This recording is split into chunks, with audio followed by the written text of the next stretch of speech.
perguntar a que nível é que acha que a liberdade de expressão era limitada antes do 25 de Abril e a diferença agora, hoje em dia?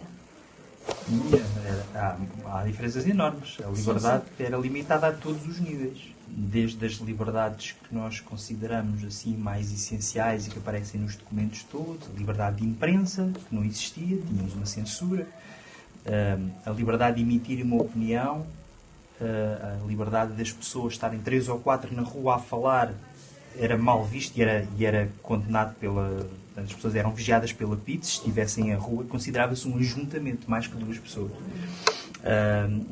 A liberdade de voto, uma vez que durante o Estado Novo, na maior parte dos casos, não houve liberdade de voto, havia um único partido político, o Partido União Nacional, e depois, num ou outro caso, houve movimentos políticos que se formaram para concorrer às eleições, uns concorreram, outros não chegaram a concorrer, mas nunca podiam ser partidos, eram sempre movimentos.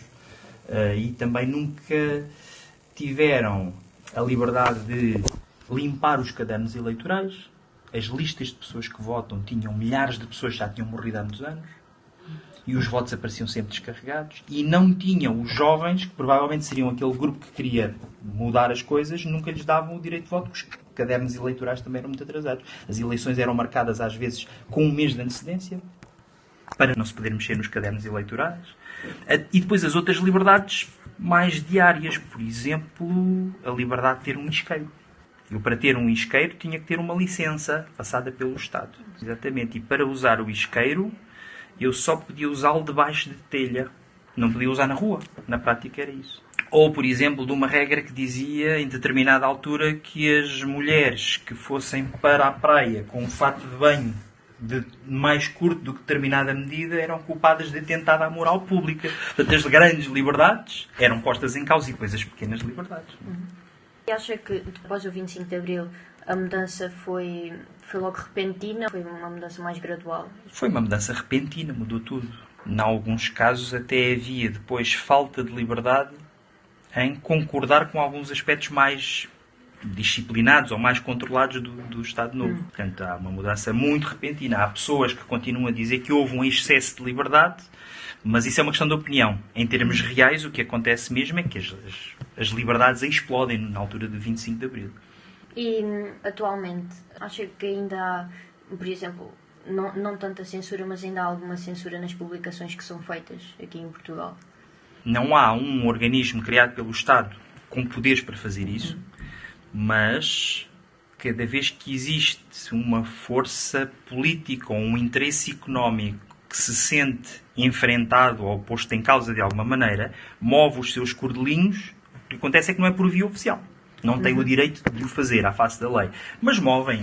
Há jornalistas que são despedidos de jornais, há locutores que deixam de estar em televisões porque fazem reportagens acerca de determinado primeiro-ministro ou determinado ministro, das medidas que tomam, dos interesses que têm. E há pessoas que têm vindo a ser perseguidas, ou pelo menos há muitos casos em que isso foi alegado e realmente a análise fria dos factos não permite encontrar outra explicação que não seja das pessoas estarem mesmo a ser perseguidas por causa dos seus ataques. Aqui talvez não por causa das suas opiniões, mas por causa dos ataques que fazem a determinados interesses. Portanto, eu acho que em alguns casos temos aí pistas na nossa sociedade para formas de censura encobertas, não oficiais. Acha que a literatura teve alguma importância neste começo? A ajuda ao combate à censura e isso tudo? Teve muita importância.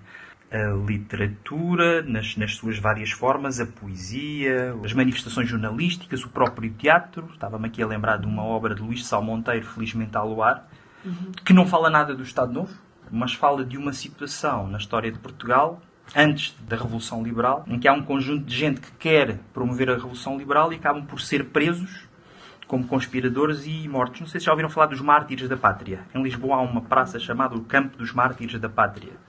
Pronto, esses homens, uma dúzia de oficiais do exército português, que quiseram acabar com o absolutismo e escorrer com os ingleses daqui, foram presos. E a história desse acontecimento é romanceada e quem lia na década de 60, a obra acho que é de 1960 e qualquer coisa, quem lia aquilo, em vez de estar apenas a referenciar o que se tinha passado na Revolução Liberal estava perfeitamente a ver aquele tipo de perseguições e de interrogatórios na sua própria época, não é? Portanto, a literatura sempre teve aquele papel de despertar consciências, de pôr as pessoas a pensar, a refletir, e isso é o primeiro passo para a ação.